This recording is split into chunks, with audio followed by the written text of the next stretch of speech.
The blue-white planet hung in the darkness of space, surrounded by its small collection of moons and human outposts. Earth in the year 2189 was still the center of human civilization, even though people now lived on Mars and Europa too. Humans thought they were alone in the galaxy. They were wrong. Far beyond the edges of the solar system, the ship of Ambassador Creel cut through the darkness.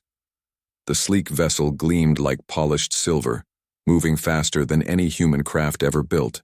Inside, tall blue-skinned aliens with 4 arms called the Azurians prepared for their mission. They had been watching Earth for decades, and now the Galactic Council had finally decided it was time to say hello. Kevin Miller floated through the hallway of the International Deep Space Station, pushing himself along with gentle touches to the wall. At 42, he was one of NASA's most experienced astronauts, which was why they had picked him for this historic meeting. His heart beat faster as he thought about what was coming. Real aliens. After all these years of wondering, humanity would finally get its answer. "You're going to wear out your flight suit if you keep pacing like that," Lisa Campbell said from the doorway. The station's top scientist smiled at him, her brown hair tied back tightly to keep it from floating around. "In the zero gravity, can you blame me?" Kevin asked. "In 6 hours, we're meeting beings from another world." Lisa pushed off the wall and floated next to him. "I've spent my whole career studying the possibility of alien life. I still can't believe it's happening." They had been preparing for 3 weeks, ever since the alien ship had appeared at the edge of the solar system and sent its message. The words had been simple. "Greetings, people of Earth. We come in peace and friendship." The message had been in perfect English, which had surprised everyone. Now Kevin and Lisa and 12 other humans waited on the station, which had been cleared of all other personnel for security reasons. The world below held its breath. "Do you think they'll look like us?" Kevin asked. "Not a chance," Lisa replied. "The odds against another species evolving to look human are astronomical." She was right. When the airlock opened 6 hours later, Kevin found himself staring at creatures that were both familiar and deeply strange. The Azurians stood 7 feet tall, with blue skin that seemed to shimmer slightly in the light. They had 4 arms and large almond-shaped eyes that were completely black. Their mouths were small and they had no visible ears or nose, just slight bumps where those features would be on a human face. Ambassador Creel stepped forward. "Greetings, young ones," he said, his voice surprisingly deep and smooth. "We bring you welcomes from the Galactic Council." Kevin stepped forward too, suddenly aware of how small he felt. "On behalf of all humanity, we welcome you to our station and our solar system." The meeting room had been prepared with a large round table. The human team sat on one side, the 5 aliens on the other. President Joan Carter joined from Earth via video link, her image displayed on a large screen. "We have watched your kind for some time," Ambassador Creel said. "Your progress has been adequate. You have much to learn, but the Council believes you are ready to join the galactic community." There was something in his tone that bothered Kevin. It reminded him of how adults sometimes talk to small children, kind but condescending. Lisa must have noticed it too. "We're eager to learn," she said, her voice professional but cool. "But we also have much to share. Our art, our music, our science." "Yes, yes," Creel said, waving one of his 4 hands dismissively.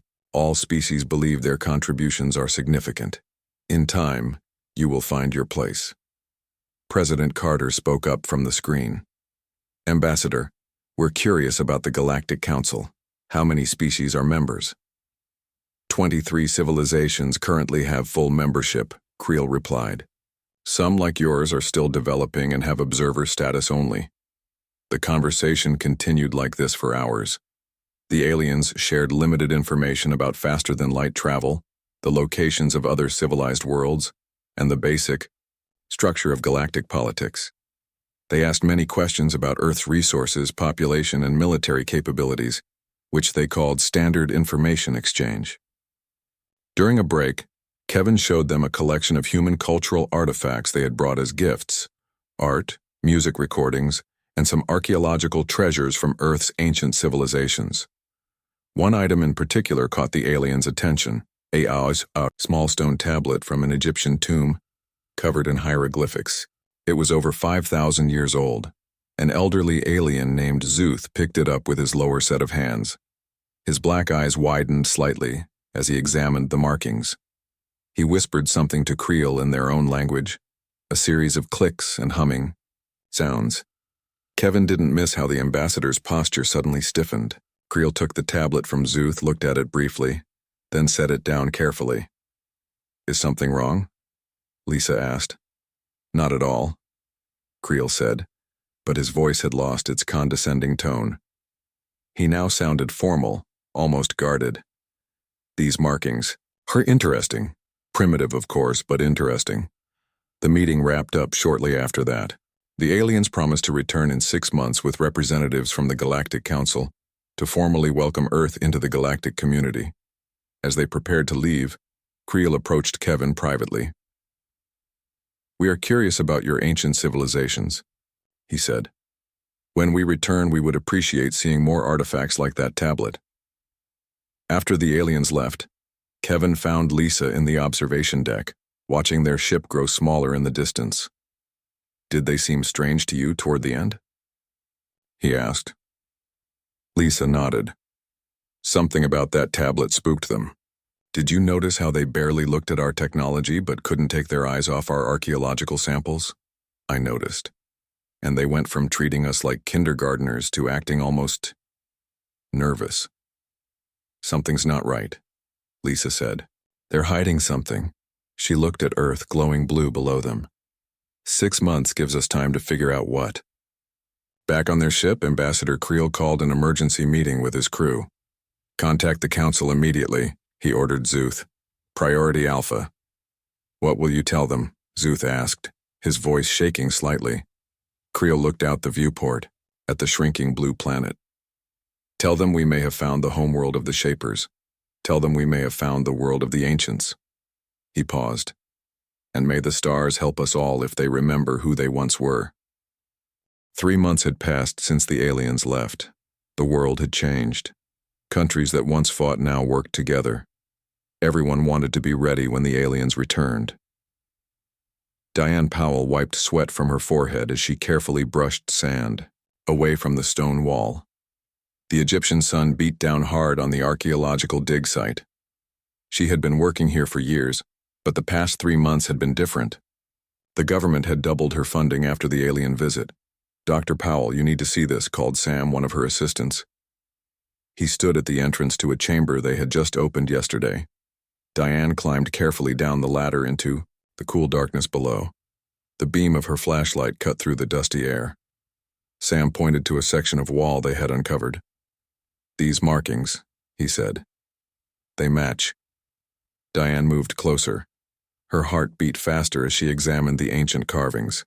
They were identical to the symbols she had seen in photos of the alien ship. The same swirling patterns, the same dot arrangements. But these carvings were at least 12,000 years old. She took out her phone and called the number she had been given for emergencies only. "This is Dr. Powell. I need to speak with Kevin Miller right away." Thousands of miles away, Navy Commander Alan Wright stood on the deck of a research ship off the coast of Japan. The ocean was calm today, making their work easier. For weeks, they had been studying the strange underwater structure found after a small earthquake shifted the seabed. "Sonar is picking up new details, sir," reported his chief technician. "The structure extends much deeper than we thought." Alan looked at the screen. The underwater building was massive, at least the size of 5 football fields and shaped like a perfect hexagon. No human civilization had built anything like this underwater, especially not something that appeared to be at least 20,000 years old according to initial tests. "Any luck getting inside?" Alan asked. "Not yet, sir. But something strange is happening. The metal alloy is changing." The technician showed him readings from their instruments. The unknown metal that made up the structure had started emitting low levels of energy 3 months ago, right after the alien visit. Each day the levels increased slightly. Alan's secure phone rang. It was Frank Garcia from National Intelligence. "Right," he answered. We've intercepted something you need to hear, Frank said, his voice tense. We managed to catch part of a transmission from the alien ship before it left our solar system. Frank sent the audio file. Alan listened carefully. Most of it was the strange clicking language of the aliens, but a few words were in English. Confirm the Shapers. Earth must be, before they remember. The lost power. What does this mean? Alan asked. We don't know yet, Frank replied. But similar structures like the one you're studying have been found near Greece, Peru, and Antarctica. All of them activated 3 months ago.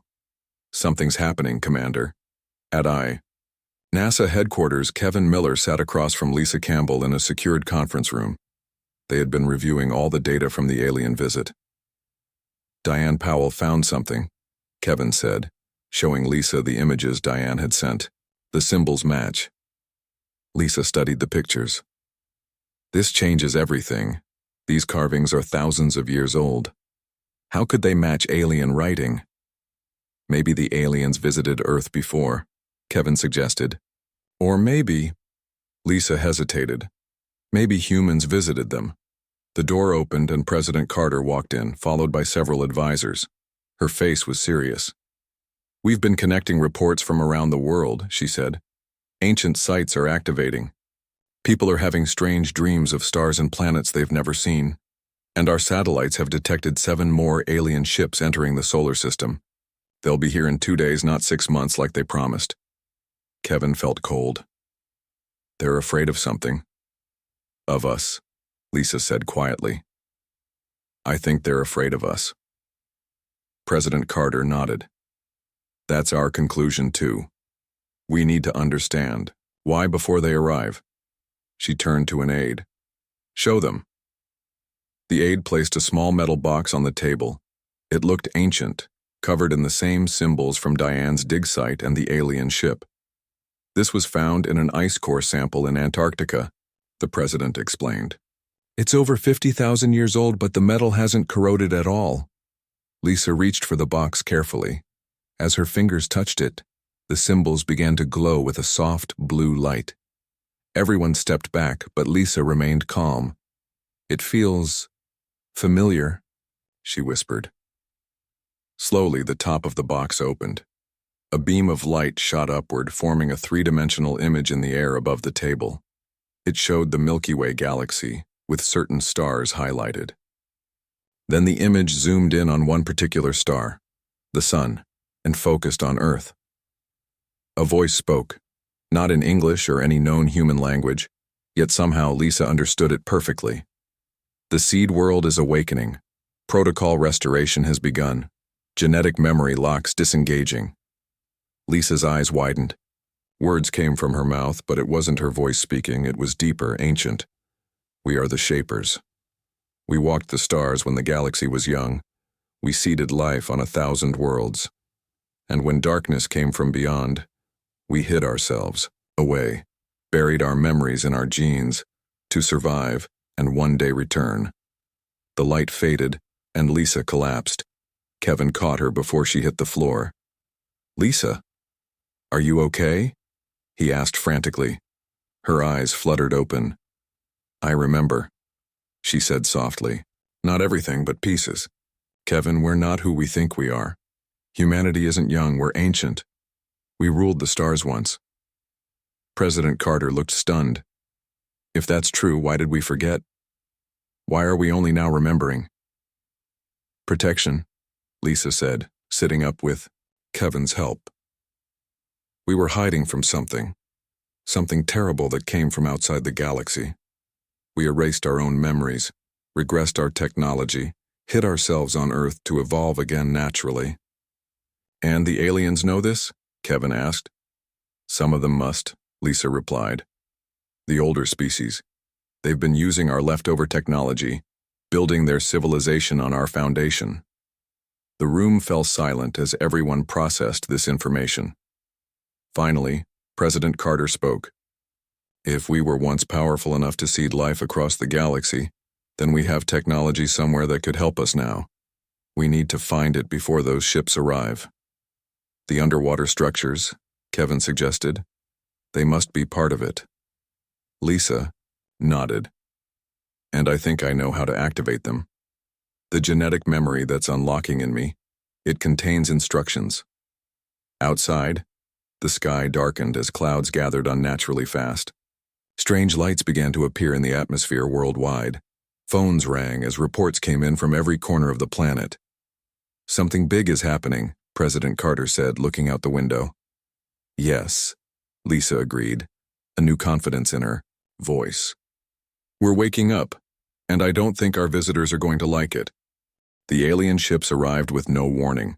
They did not stop at the edge of the solar system this time. They came directly to Earth, 7 massive vessels that made the first contact ship look tiny. People around the world watched the sky in fear as the ships took position around the planet. President Carter stood in the United Nations building in New York, with Kevin and Lisa at her side. The room was packed with world leaders who had gathered for this critical meeting. No one spoke.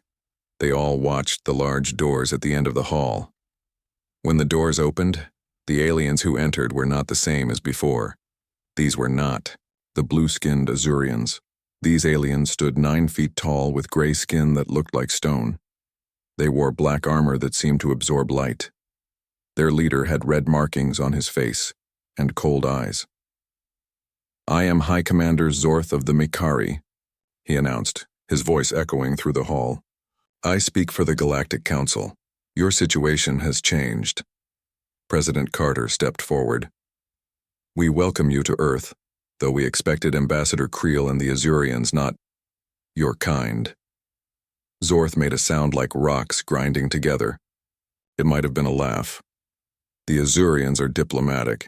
We Mikari are not. We do not hide behind pretty words. Then speak plainly, President Carter said. Why have you returned early, and with what appears to be a military force? Zorth's eyes narrowed. We have detected unusual energy signatures from your world. You have activated ancient technology that is forbidden to developing species. Forbidden by whom? Lisa asked, stepping forward. Kevin tried to pull her back, but she shook off his hand. You have no right to speak here, Zorth said to Lisa. I have every right, Lisa replied. Her voice had changed. It sounded older, deeper with knowledge. This is our world. Zorth stared at her. It has begun then, the awakening. Yes, Lisa said simply. Zorth turned to the human leaders. You will surrender all archaeological findings from the past 1,000 years. You will cease all space exploration. You will submit to Galactic Council oversight. These terms are not negotiable. President Carter straightened her back. And if we refuse? Then we will take what we need and leave your civilization in ruins, Zorth said. Make your decision within 1 day. With that, he and his delegation left. What just happened? President Carter asked when the aliens were gone. Lisa took a deep breath. They're afraid. The memories are coming back to me in pieces. The Galactic Council has been using our technology for millennia. They found it on abandoned worlds, in empty space stations. They built their civilization on our remnants. But why are they afraid of us? Kevin asked. Because they know what we were capable of, Lisa said, and what we might become again. Across the world, the awakening continued. Children born after the first alien contact showed new abilities. They could solve complex problems that stumped adults. Some could move small objects without touching them.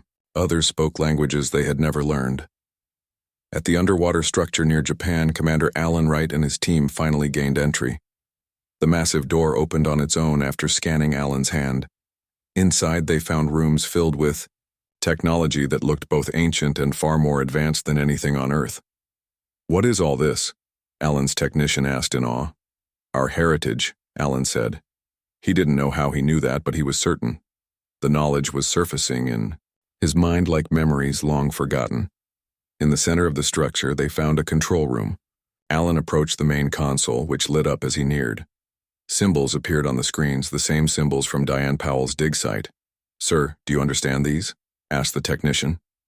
Yes, Alan said, surprised at himself.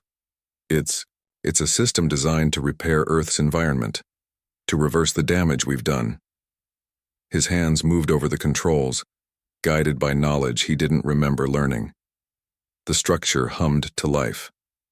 Energy pulsed through conduits in the walls. Similar activations happened simultaneously at the other sites around the world. The ancient network, dormant for 50,000 years, awakened. In her lab at MIT, Grace Howard was studying DNA samples from people who had reported strange dreams or new abilities. As a quantum physicist, she had developed theories about genetic memory and consciousness that most of her colleagues dismissed as fringe science. But now her theories were proving true. The DNA samples showed changes, not mutations, but activations, of dormant sequences that had always been there. As she examined her own blood under the microscope, she saw the changes happening in real time. A wave of dizziness hit her. Grace gripped the edge of the table as memories flooded her mind. Not her memories, but those of ancestors from thousands, perhaps millions of years ago. She saw stars from perspectives impossible from Earth. She felt the weight of vast knowledge, settling into her consciousness. When the wave passed, Grace stood up straight. She knew what she had to do. She picked up her phone and dialed the secure number she had been given for the alien crisis. "This is Dr. Grace Howard," she said when the call was answered. "I need to speak with President Carter immediately. I know what the aliens are hiding." An hour later, Grace stood in the White House Situation Room with President Carter, Kevin, Lisa, and other leaders. She had never been in such important company, but her newfound memories gave her confidence. "We are not who we thought we were," Grace explained. "Humans are not a young species stumbling into a galaxy of older civilizations. We are the shapers, the ones who seeded the galaxy with life and technology before most of the council races had even evolved." "If that's true, why did we forget?" someone asked. "Protection," Grace said. "There was a war, a terrible war, with beings from outside our galaxy. Rather than face extinction, our ancestors made the ultimate sacrifice. They locked away their knowledge and powers and regressed their civilization completely. They chose to become primitive again?" "President," Carter asked in disbelief. "Yes," Grace nodded.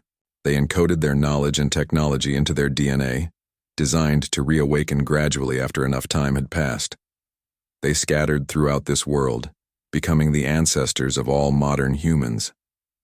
"And the aliens know this?" Kevin asked. "Some do," Grace confirmed. "The older species discovered our abandoned technology and built their civilizations with it. They've been spreading myths about the terrible shapers for generations to justify destroying any rediscovered human technology." Outside, the sky had taken on strange colors as the ancient environmental systems worked to heal the planet. Reports came in of rapid ice regrowth at the poles, of dead coral reefs coming back to life, of polluted rivers clearing in hours instead of decades. "The council ships are moving," an aide reported, looking at a tablet. "They're taking up attack positions." "They'll try to stop the awakening," Lisa said. "But they're too late." Grace smiled. "Far too late. The children are the key. They're awakening faster than adults because their minds are more flexible. And the network." She gestured toward the windows where the strange lights continued to spread across the sky. "The network is already building our defenses." "What do we do now?" President Carter asked. "We remember," Grace said simply. "We remember who we were. And then we show the Galactic Council that humanity has returned." The alien ships fired first. Bright beams of energy shot down from the sky, aimed at the ancient structures that had activated around the world. People ran for cover, certain that destruction was coming. But something unexpected happened. Miles above Earth, invisible shields flared into existence. The energy beams hit them and scattered harmlessly into space. The defense system that had been sleeping for 50,000 years worked perfectly. In the White House Situation Room, President Carter and her advisors watched the attack on large screens. No one spoke for several seconds. Then Grace Howard broke the silence. "They can't hurt us," she said calmly. "The precursor defense grid was designed to be unbreakable. It's been repairing itself these past few days." "We need to respond," Kevin Miller said. Show them we're not helpless. Lisa Campbell nodded. I know how. Her eyes had a strange glow to them now, and lines of light sometimes appeared under her skin, as if her very cells were illuminated from within. The awakening had progressed further in her than in most. President Carter looked at them both. What do you suggest? The facility in Egypt, Lisa said. Diane Powell's dig site. It's not just ruins. It's a control center for our first response systems. I've sent a jet, President Carter said. It will take hours to get there. No need. Lisa smiled. The old transport system is working again, too. She walked to an empty corner of the room and waved her hand. A circle of light appeared on the floor.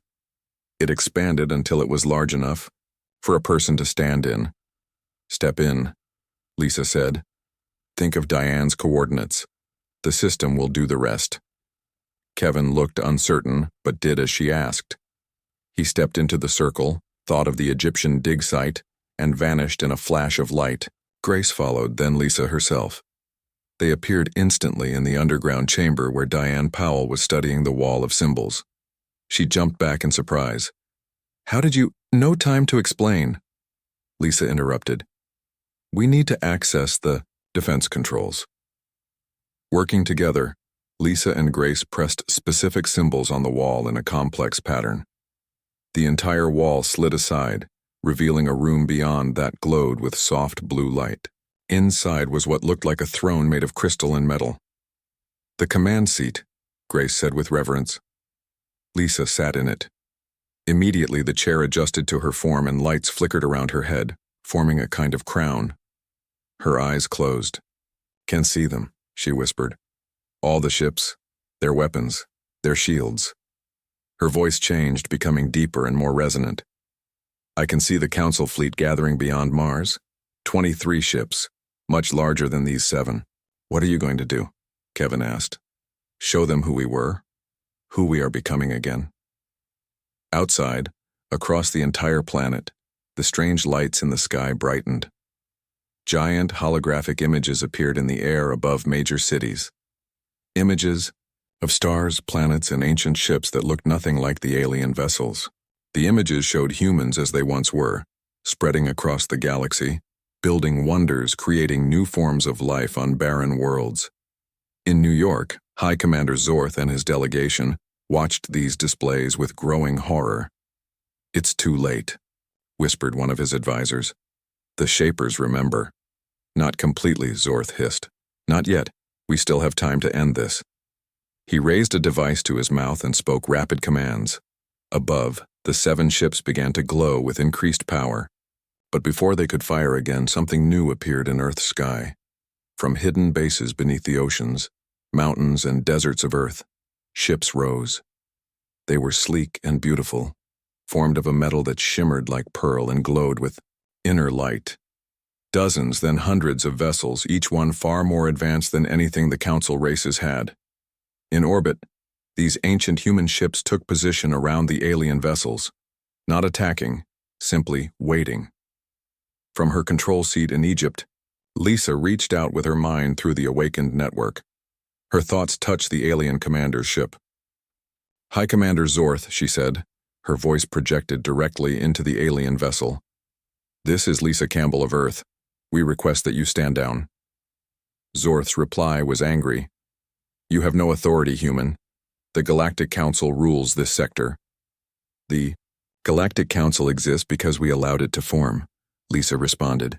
We, the Shapers, gave you the foundations of your technology. We protected your worlds as you evolved. And now we have returned. On the ship, Zorth turned to his second-in-command. Launch all weapons, now. The alien ships glowed brighter, preparing to fire with everything they had. But nothing happened.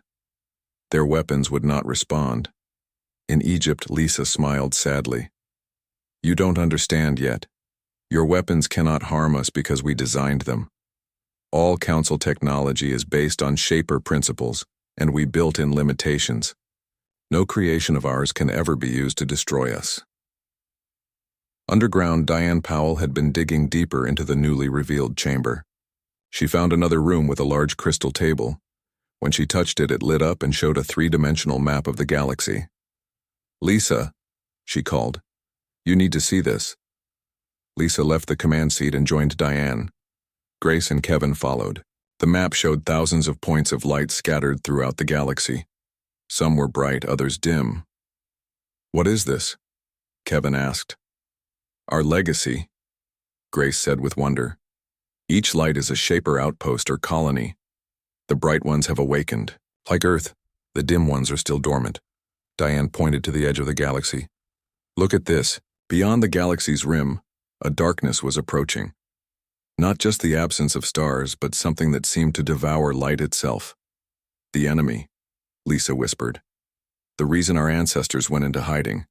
It's returning." In orbit, the standoff continued. The alien ships remained surrounded by Earth's ancient fleet.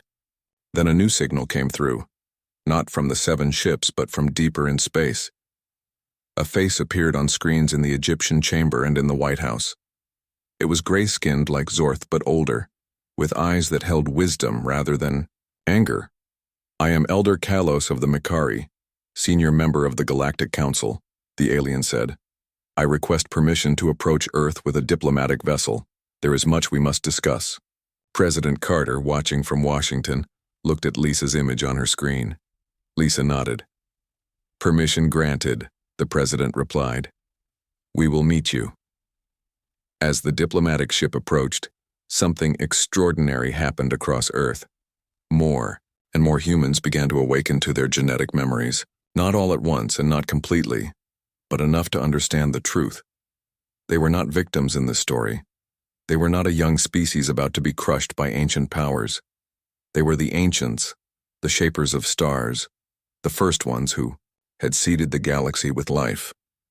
And now they faced a choice: reclaim their place as rulers of the galaxy by force, or find a new path forward with the civilizations they had helped create thousands of years ago.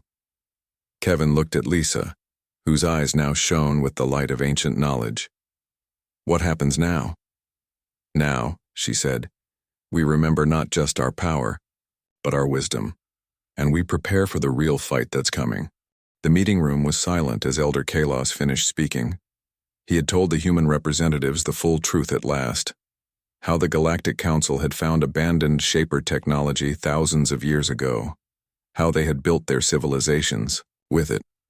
How they had hidden the truth about humanity's origins, fearing the day the Shapers would return.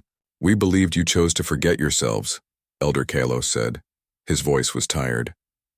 "Some council members thought it best to keep humans isolated, to prevent your awakening." President Carter looked at the alien with steady eyes. "And what did you think, Elder Kalos?" "I believed it was wrong to hide your heritage," he replied. "But I was overruled. The council feared your power. They remembered the old stories of how the Shapers could reshape planets, move stars, create life." Kevin Miller leaned forward. "Why did our ancestors hide? Why make themselves forget?" "The enemy," Kalos said simply. "The Void Hunters. They came from beyond the galaxy, consuming everything in their path.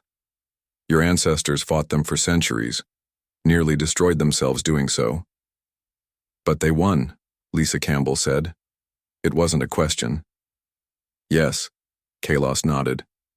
"They drove the Hunters. Fact, but at great cost. Most Shapers died in the war. The survivors knew the Hunters would return someday. So they created a plan." Grace Howard touched the crystal table, which still showed the approaching darkness at the galaxy's edge. "They hid themselves on Earth, locked their knowledge in their DNA, set it to awaken when the Hunters returned, and built in safeguards to prevent their technology from being used against them," Diane Powell added. "Yes," Kalos agreed. "The time has come. The Hunters have returned. Our scouts detected them a decade ago. The Council has been preparing, but we know our weapons will not be enough." President Carter stood up. "So you need us now, the same humans you wanted to keep ignorant and powerless." "Yes," Kalos admitted. "We need the Shapers. We need what you were." Kevin looked around the room at his fellow humans. Each of them had changed in the past weeks. Lines of light sometimes showed beneath their skin. Their eyes held knowledge that no human had possessed for 50,000 years. But they were still human, with human hearts and human values. "We're not the same as our ancestors," Kevin said. "We remember their knowledge, but we are still ourselves." Lisa nodded. "We won't abandon the galaxy to the hunters, but we won't simply become what we once were either. We need to be something new, something better." On the crystal table, the map of the galaxy changed. Bright points of light appeared everywhere as more Shaper outposts awakened. On Earth, the process continued. Children understood the ancient knowledge most easily. Adults awakened more slowly, but more completely. Humanity was changing, but not losing itself. Over the next month, Lisa worked with Elder Kalos to contact other species who had protected the truth about humanity's origins. There were many, older races who had kept faith, with the Shaper's memory, younger ones who had discovered it themselves and chosen to protect it. Ships arrived from across the galaxy. Some were council vessels, sleek and powerful. Others were older stranger craft piloted by species humans had never seen before, allies from the ancient war who had been waiting for the Shapers to return. In orbit around Earth, they formed the largest fleet ever assembled in the galaxy's history. But it wasn't enough. The Void Hunters were still coming, their dark ships eating light itself as they approached. Kevin stood with Grace in the great chamber beneath Egypt, watching as humans and aliens worked together at the crystal controls. "Will it be enough?" he asked. "Not by itself," Grace replied. "But we have something they don't expect." She led him deeper into the structure, down to a room they had discovered only days ago. Inside was a sphere of swirling energy, suspended in the air. "What is this?" Kevin asked. "The heart of what we were," Grace said. "Pure creation energy, the power that let the Shapers build worlds and craft life. Our ancestors left it here, waiting for us. Can we use it?" "Yes," said Lisa, entering the room behind them. "But not like our ancestors did. They used it as weapon and tool. We need to use it differently." She approached the sphere, her hands glowing with the same energy. "We don't need to fight the hunters. With weapons, we need to change them like our ancestors changed barren worlds into gardens." "Change them how?" Kevin asked. "The hunters consume because that's their nature," Lisa explained. "They were born in the void between galaxies where energy is scarce. They learn to take, never to create. We can change that." As the day of confrontation approached, ships from across the galaxy took position in a great defensive sphere around the Milky Way. On Earth, humanity continued its awakening. The ancient knowledge flowed through generations, changing but not overwhelming human nature. When the Void Hunters arrived, they came as a dark wave, thousands of ships that looked like tears in the fabric of space. They struck the defensive line and broke through easily. Council weapons had little effect. Even the ancient Shaper ships could only slow them down, but that was part of the plan. As the Hunter ships approached Earth, Lisa, Grace, and thousands of other awakened humans stood ready at control points around the planet. Each was connected to the sphere of creation energy. "Now," Lisa said, and they all focused their minds together. From Earth, waves of golden light spread outward. Unlike weapons, these waves passed through shields and armor. They touched the Hunters' ships and began to change them from within. In space, the dark vessels began to transform. Their surfaces, once black and empty, began to glow with inner light. The Hunters themselves, creatures of void and hunger, felt something they had never known: the ability to create rather than consume. Kevin watched from the command center as the golden wave expanded, touching ship after ship, not destroying them but changing them. The Hunters fought at first, then stopped as they experienced the new sensation. "What's happening to them?" President Carter asked. "We're giving them what they never had," Lisa explained. "The ability to generate energy rather than only consume it. We're changing their nature." Not all the Hunters accepted the change. Some fought to the end, their ships finally destroyed by the combined fleet. But most transformed, their vessels now glowing with inner light. No longer tears in space, but new stars. Elder Kalos watched in amazement. In the old war, the Shapers tried to destroy the Hunters completely. They never thought to change them. "We're not just the Shapers anymore," Lisa said. "We're human too. And humans understand about change, about growth, about second chances." In the months that followed, humanity continued to reclaim its heritage while maintaining its humanity. The Galactic Council was reformed, with Earth taking its rightful place as the homeworld of the Shapers. But instead of ruling, humans chose to guide, to teach, to help. The transformed Hunters, now called the Kindled, began to explore their new nature, learning to create rather than destroy. Some remained distrustful, but most embraced their new existence. Kevin stood with Lisa on a balcony of the new Galactic Council headquarters built in orbit around Earth. Below them, the planet glowed blue and green, fully healed by the ancient systems. "Our ancestors would be proud," Kevin said. "We remembered their power, but we used it our own way." Lisa smiled. That was their real legacy. Not the technology or the knowledge, but the wisdom to know when to use it differently. Around them, ships from 100 worlds moved through space, no longer afraid of the humans who had once ruled them, no longer afraid of the darkness that had threatened them all. Together, they faced a future brighter than any the galaxy had known before. Humanity had awakened. But this time, they chose not to be conquerors or rulers, but partners, and that made all the difference.